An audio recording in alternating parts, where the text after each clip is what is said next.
자, 그럼 우리 이런 기술을 이렇게 어떻게 봐야 될 것인가? 자, 기술은 충격이라는 책을 여러분들한테 강추하고 서론을 한번 보십시오. 그 케빈 켈리라는 사람은요, 와이어드지 아시죠? 와이어드는 미국에서 와이어드지는 가장 혁신적이고 선진적인 기술을 소개하는 굉장히 유명한 잡지입니다. 기술 과학 잡지입니다. 거기를 창간한 분입니다. 케빈 켈리가 이렇게 얘기합니다. 기술은 경이로울 정도로 유기적이어서 자연계를 모방하기 시작했다. 이 사람이 뭐라 그러냐면요. 그래서 나는 그 기술계를 테크니움이라고 한다. 테크는 이제 테크놀로지의 전반부고, 이제 NIUM, 니움은 뭐 생태계 이런 전미어입니다. 라틴어로. 테크니움 하면 기술 생태계. 내가 보기에는 기술은 그냥 기술이 아니다라는 거예요. 살아있는 유기체적으로 보인다. 그렇게 발전하기 시작했다라고 얘기합니다. 좀 이해가 가십니까? 자, 그러면 아주 또 중요한 책이 있습니다. 기술계. 마샬 맥루한이라는 사람이 쓴 미디어의 이해라는 책은요, 기술에 대한 이해, 미디어에 대한 아주 통찰력 있는 그런 지식을 우리에게 줍니다. 그는 이렇게 얘기했어요. 모든 미디어는 인간 감각의 확장이다. 그렇잖아요. 근데 이걸 다르게 표현할 수 있습니다. 모든 기술은 인간 감각의 확장이다. 자동차는 어떤 인간 감각의 확장인가요? 다리, 통신, 입과 눈과 귀. 그렇죠? 모든 기술은요, 인간이 하는 행위와 모든 그런 것에 대한 확장이라는 거죠, 감각이. 자, 이 명제를요, 인간은 하나님의 형상이다라는 것을 더해서 3단 논법으로 한번 얘기해 보죠. 그러면 기술은 하나님 형상의 확장이다라고 말할 수 있습니다. 과연 그럴까요? 그렇게 비슷하게 얘기하는 학자들이 나오기 시작했습니다. 기술이 어떠한 것인가? 또 이분이 얘기한 유명한 얘기 중에 미디어가 메시지다 이런 말하는 적이 있습니다. 미디어가 메시지다. 미디어 자체가 메시지다. 우리가 TV를 보면서 메시지를 보는데 TV라는 그 매체 자체가 우리에게 주는 뿜어내는 메시지가 있다. 사람들은 기술을 만들어내면요, 기술은 다시 사람에게 영향을 줍니다. 기술 용어로 되먹임 현상이 있습니다. 그게 계속 순환합니다. 그래서 계속해서 사람은 기술 과학적인 논리에 지배당합니다. 자, 기술이 메시지입니다. 지금 이 세상에서 나오는 모든 기술들이 어떤 메시지를 가지고 있나요? 우리가 선교적으로 이걸 잘 활용하고 지배하고 변혁시키지 않으면, 상황화해서 변혁시키지 않으면 그것은 유물론적이고 반기독교적이고 하나님을 반대하는 것으로 계속 나갈 겁니다. 자, 새로운 선교 모델이 도래했다고 말씀드렸는데 그것은 총체적 선교와 스마트 선교. 이 시대의 포스트 모더니즘과 그 다음에 기술적 지배 사회에 적응한 것이 총체적 선교와 스마트 선교라는 겁니다. 그럼 총체적 선교에 대해서 좀 더 자세히 제가 설명드리겠습니다. 자, 인테그랄 선교라고 합니다. 예전에는 선교학에서 어떻게 말했냐면요, 선교는 개인에게 복음을 전하는 것이다라고 정의했습니다. 그런데 어느 시점부터 개인만이 아니라 사회 행동을 하는 것도 선교 행위야. 좀 지나서는요, 이 환경을 변화시킨 것도 선교야 라고 말하기 시작했습니다. 그래서 총체적 선교는요, 개인 전도를 중심으로 사회 참여와 환경 돌봄을 포괄하는 것으로 정의할 수 있습니다. 선교란 무엇인가라는 책에 자세히 나와 있으니까 나중에 꼭 한번 보십시오. 필독도서로 알고 있습니다. 자, 선교의 범위에 대한 세 가지 관점에 대해서 사람들은 어떻게 받아들였을까요? 처음에는 이 근본주의에서는요, 개인에게 복음을 전하는 것이 선교라고 한정했죠. 그것도 타문화 선교만 선교라고 생각했습니다. 그런데 제가 말씀드렸다시피 그 총체적 선교가 나오기 전에 에큐메니컬 신학 쪽에서 개인과 사회 행동과 환경을 다 다루는 것이 모두 각각 다 전도야 라고 얘기했습니다. 좀 이상하죠? 아까 제가 말한 거랑 좀 다릅니다. 그래서 이 두 가지 개념이 절충돼서 이제 근본주의에서는 두 개는 선교가 아니하다라고 반증했죠. 그런데 그 두 가지 개념이 이렇게 영향을 다 받아서 범복음주의 계통에서는 개인과 사회 행동과 개인 복음과 사회 행동과 환경을 다 우리가 개선하는 것이 선교인데 중심은 복음 전도야라고 정의가 내려집니다. 미시오 데이 개념이 통전적 선교 개념으로 그것이 다시 총체적 선교 개념으로 자리매김했고 이러한 개념들은 로잔 문건에 자세히 나와 있습니다. 언제 시간이 되시면 로잔 문건을 한번 잘 보십시오. 자, 총신대학교에서도 총체적 복음사역 연구소가 설립이 되어 있습니다. 이미 보수 쪽에서도 이 개념은 범복음주의에서 인정된 개념입니다. 그런데 우리는 아직도 다르게 이해합니다. 많은 부분이. 그것이 총체적 선교가 이미 왔음에도 우리 선교계를 이끌어가지 못하는 이유입니다. 총체적 선교의 신학적 근거가 있습니다. 총체적 선교의 신학적 근거는 크게 두 가지로 볼 수 있습니다. 하나는 하나님 나라 신학과 그 다음엔 기독론에 근거한 그러한 삼위일체 신학에 또 근거한 전인성입니다. 자, 하나님 나라의 신학에 근거한 우주적 포괄성이 있습니다. 하나님 나라의 요구는요, 개인에게만 향하는 것이 아니라는 거예요. 교회적이고요, 사회적이고 인류 모든 역사와 우주를 대상으로 한다는 겁니다. 하나님의 나라는 우리의 마음속에만 오시는 게 아니에요. 우리 마음속에 임하시지만 하나님의 나라는 전 우주를 지배하는 주권적인 그러한 임하심이 있습니다. 그것이 하나님 나라의 신학이기 때문에 우주를 포괄한다고 생각하는 것입니다. 그래서 선교도 그렇게 해야 된다. 우주 전체를 새창조하는 것이 선교라고 보는 겁니다.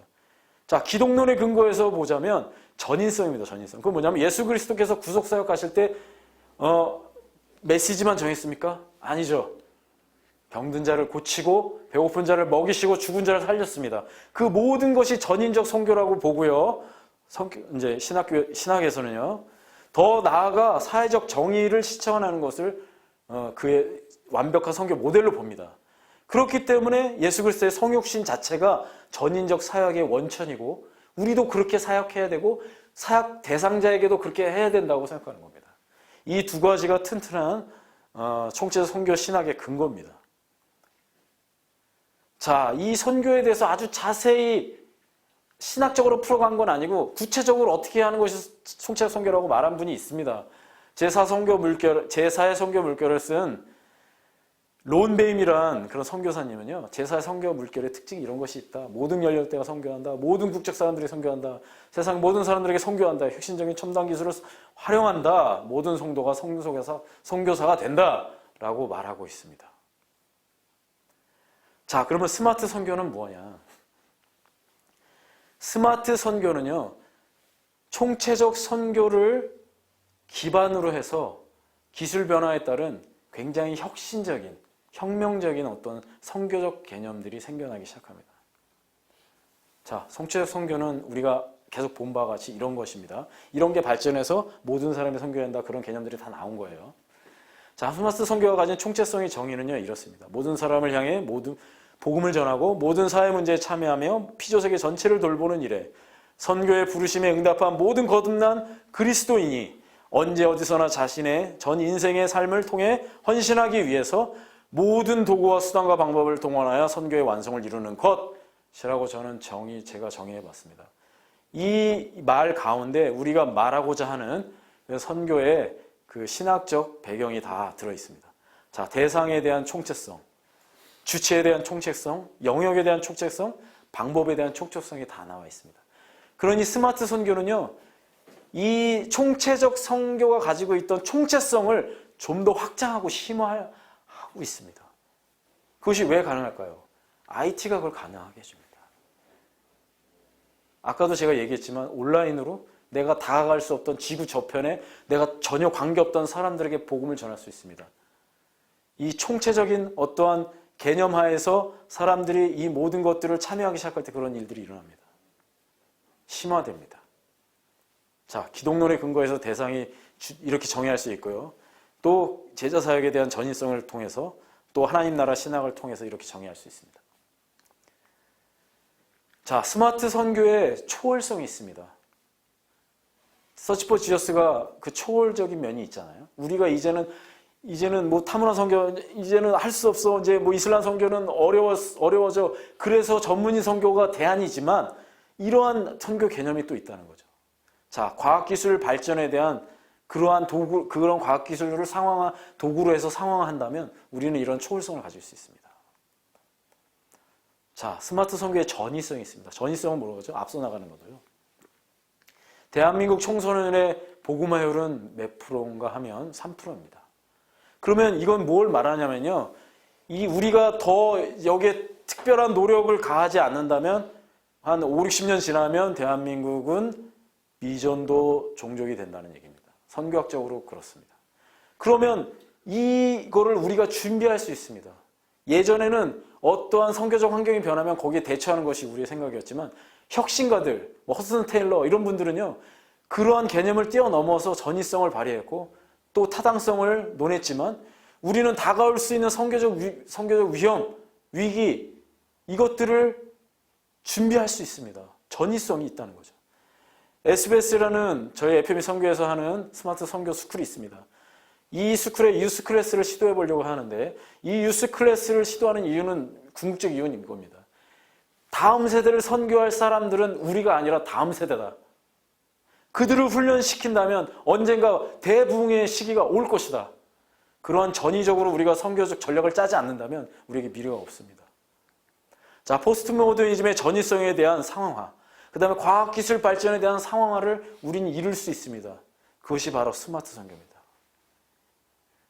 자, 스마트 선교의 해체성, 정확한 용어인지 모르겠습니다. 자, 근데 한번 보십시오.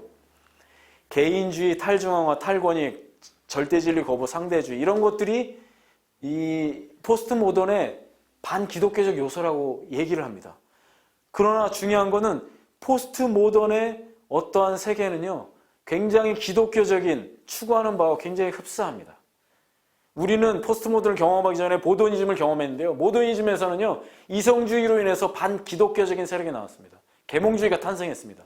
그러나 포스트 모더니즘 오면서 어떻게 되냐면 이성적이고 그 논리적이고 또 이렇게 석화된 기독교를 해체하는 그러한 영향력이 있습니다. 그래서 많은 선교단체와 이런 데서 여러 가지 새로운 시도들, 해체적인 개념들이 나오고 있습니다. 저희가 저희 선교에서 하는 건 아니지만 선교에서 같이 사역하고 있는 그런 이포넷이라는 이제 회사에서 체리라는 그 기부 플랫폼이 생겼습니다. 앱으로 나온 겁니다. 이런 개념은 이 기술의 기반이 된 거는 블록체인이라는 기술인데 블록체인은 바로 탈중앙화에 대한 어떠한 이 시대적인 기술의 탄생입니다. 포스트 모더니즘의 해체주의에 대한 상황화라고 볼 수 있습니다. 이 세상에 해체주의적 세계관이 다 이제 되어 간다면 우리도 그 상황에 맞추어서 흩어지는 교회로 그들을 섬길 수 있습니다. 흩어지는 선교의 방향성을 가지고 그들을 섬길 수 있습니다. 자, 스마트 선교의 관계성이 있습니다. 여러분들이 잘 아시겠지만 공부를 많이 하셨겠지만요. 포스트 모더니즘이 추구하는 것 중에 관계성이 있습니다. 굉장히 기독교적인 추구하는 바와 흡사합니다. 그들은 외롭습니다. 그들은 개인주의화되어서 파편화돼서 계몽주의 이후로 굉장히 외로운 삶을 사는 것이 현대인입니다. 근데 그들은 계속해서 그래서 관계성을 추구합니다. 개인주의를 계속 유지하면서 관계성을 추구해요. 우리는 공동체 커뮤니티에 주목하고 있습니다. 그래서 매일 성경을 같이 읽는 그런 사역을 중요시 생각하고 있고요. 그런 사역을 해나가고 있습니다. 자, 그럼으로써 계몽주의의 무엇이 바뀌기 시작했냐면 계몽주의의 이원론이 다시 이론론으로 변해가고 있습니다. 공동체적 열망을 우리가 찾아가고 있습니다. 이것도 역시 포스트 모더니즘과 과학기술 발전에 대한 상황입니다. 스마트 선교는 이와 같이 이제까지 없었던 선교의 혁신적 개념들, 이 지금의 세상의 변화와 이질적이지 않은 방법으로 복음을 제시할 수 있습니다. 자, 마지막으로 전문인 선교의 방향성에 대해서 말씀드리려고 합니다. 이것을 잘 기억하십시오. 제가 말씀드리고자 하는 이 개념을 이해해 주셨으면 좋겠습니다. 지금에 있어서 포스트 모더니즘과 과학기술주의의 변화는 굉장히 우리의 전 인류를 변화시키고 있습니다. 그렇기 때문에 이러한 선교의 흐름에 따라 전문인 선교도 그거와 맞물려서 변화되어야 된다는 것입니다. 제가 말씀드린 선교의 변화는요. 이전 거는 없어지고 이후 것만 생기고 이런 개념이 아닙니다. 그 전에 있는 개념들을 다 포괄하죠. 아니 종족 선교한다고 우리가 다른데 충체 선교한다고 종족 선교 안 합니까? 아닙니다. 우리가 다른 선교한다고 전문 선교 안 하니까 아닙니다. 그렇지만 같은 어떠한 이 선교의 흐름을 알아야, 그것에 같이 가야 그 선교가 제대로 이루어질 수 있다는 것입니다. 전문의 선교와 스마트 선교, IT 선교가 융합할 것이 무궁무진합니다. 제가 아는 아주 멋진 분이 계십니다. 정원혁 대표님이라고 IT 대표십니다. CEO십니다. 이분은요, 직업이 IT 회사의 CEO예요. 그런데 이분을요, 저는 선교사라고 부릅니다. 노마드 선교사라고 부릅니다. 이분이 강의할 때 제가 선교사입니까? 라고 했다가 마지막 차트는 저는 선교사입니다 라고 마칩니다. 파송받지 않았어요. 물론 엄밀한 의미에서 파송과 관련이 있기 때문에 선교사라고 공식 명칭을 쓸 수 없을지는 모르겠지만 저는 그분을 선교사라고 이해합니다. 왜냐? 본인이 그렇게 정체성을 갖고 있어요. IT 그 회사를 운영하면서도요, 굉장히 많은 시간, 1년 내내 많은 지역에서 아이들을 IT적으로 선교하면서 그들에게 가르쳐 들어 다니십니다. 그들에게 복음을 전하고요. 그 다음에 IT 센터를 만들게 해주고요. 컨설팅 해주고요. 고민을 들어주고요. 굉장히 멋있는 분입니다. 이분 뭡니까? 정체성이 선교사입니다. 자, 저희 얼마 전에 저희 선교에서 파송한 우리 선교사님을 한 분 소개시켜 드리려고 합니다. 이분은 카카오 채널을 통해서 함께하는 선교를 시작하셨습니다. 이 카카오의 채널이라는 게 있어요. 많은 분들이 들어와서 이렇게 같이 그냥 후원하는 선교, 그냥 바라보는 선교가 아니라 그분을 후원하는 모든 분들이 나도 같이 선교합니다라고 진짜로 그렇게 해보자라는 겁니다. 그래서 그분이 만든 영상을 하나 보여드리겠습니다.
네, 영상을 따라하기가 어려우셨을 거라고 생각합니다. 막 빨리 돌아가죠, 영상이.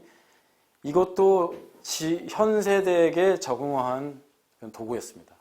요즘 세대는 느린 영상, 재미없는 거를 좋아하지 않습니다. 자, 그러면 전문의 선교로서 그럼 어떻게 해야 되냐, 구체적으로. 여러 방법을 제시할 수 있을 것입니다. 그리고 이미 나와 있는 것도 있습니다. 근데 굉장히 추상적인 게 많고요. 그래서 저는 실질적인 것 하나를 제시하려고 합니다.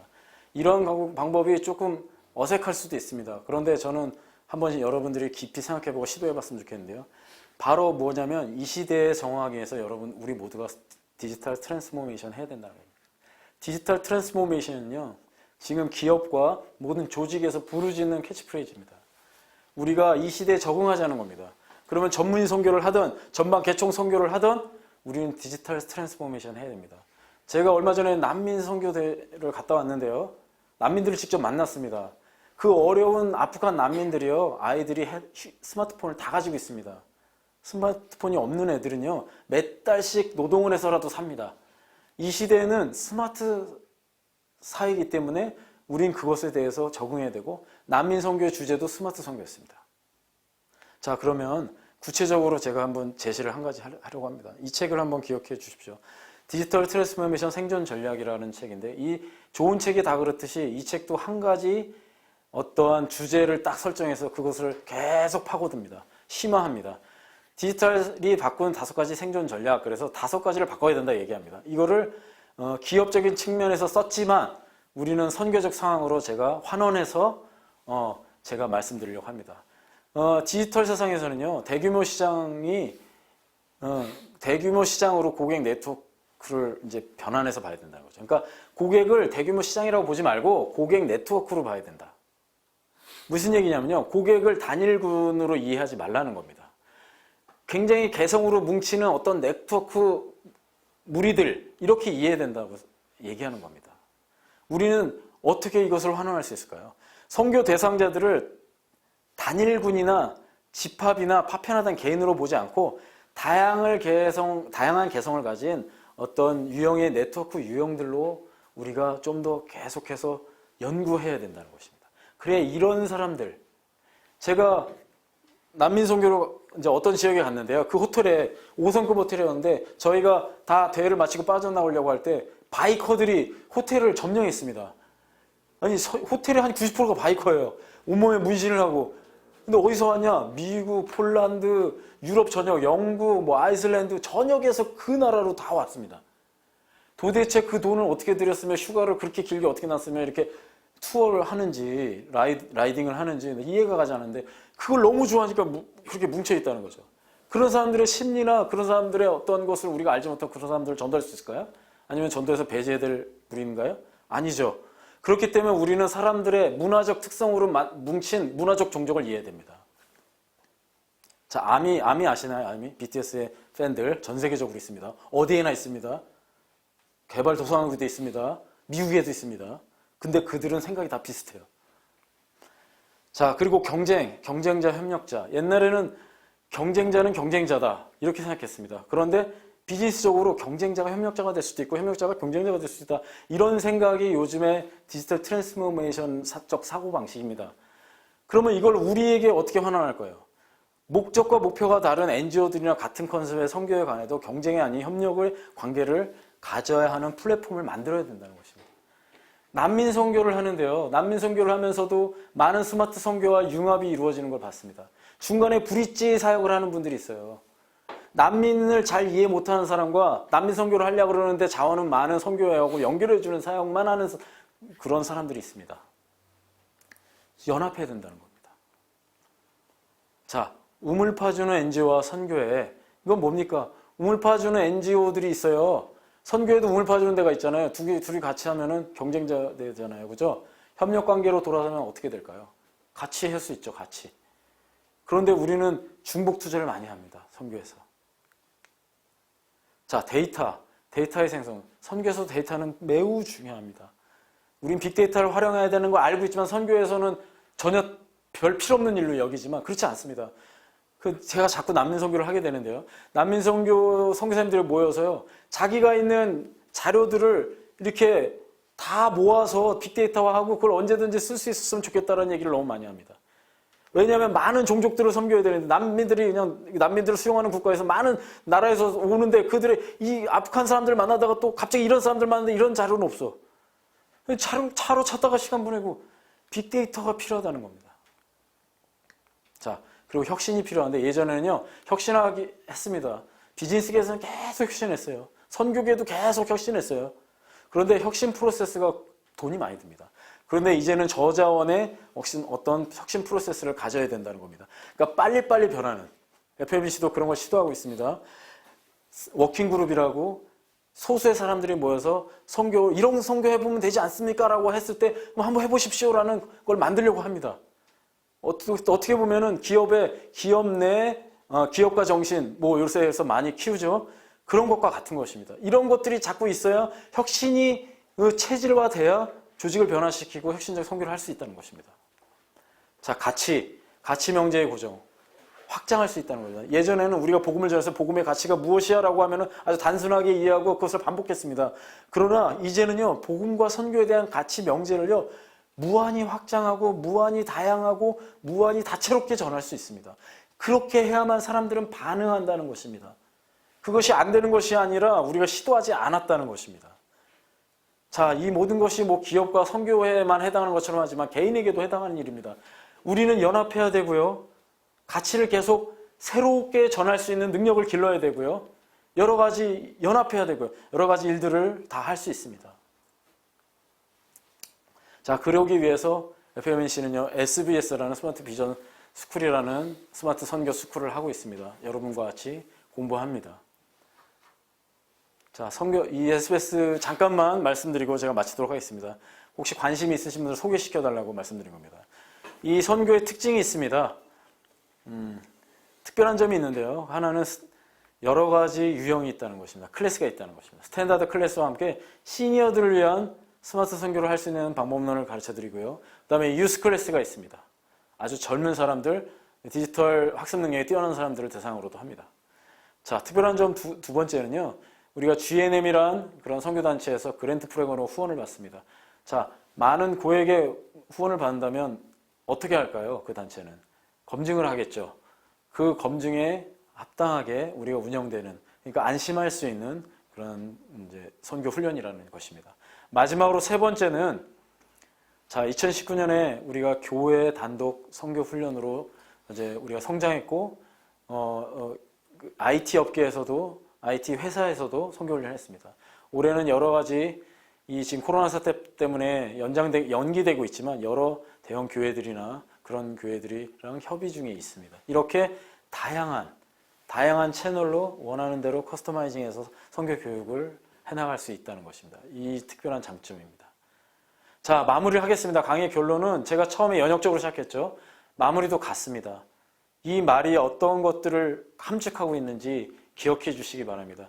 자, 제 강의가 너무 두서웠고 잘 못한 부분이 있는 것 같습니다. 그러나 마지막으로 요거를 읽고 마치도록 하겠습니다. 부족한 부분은 다시 한번 영상을 봐주시고 자료는 또 그 운영하시는 측을 통해서 받으시면 될 것 같습니다. 4차 산업혁명 시대의 선교적 대안으로서의 큰 물결은 전 우주적 상황, 전 인류에게 복음을 상황화하는 총체적 선교와 스마트 선교이다. 그러므로 전문인 선교의 방향성은 새로운 선교의 물결과 같은 것이어야 한다. 이것이 저의 강의의 핵심이고 결론입니다. 네, 감사드립니다. 이만 마치겠습니다.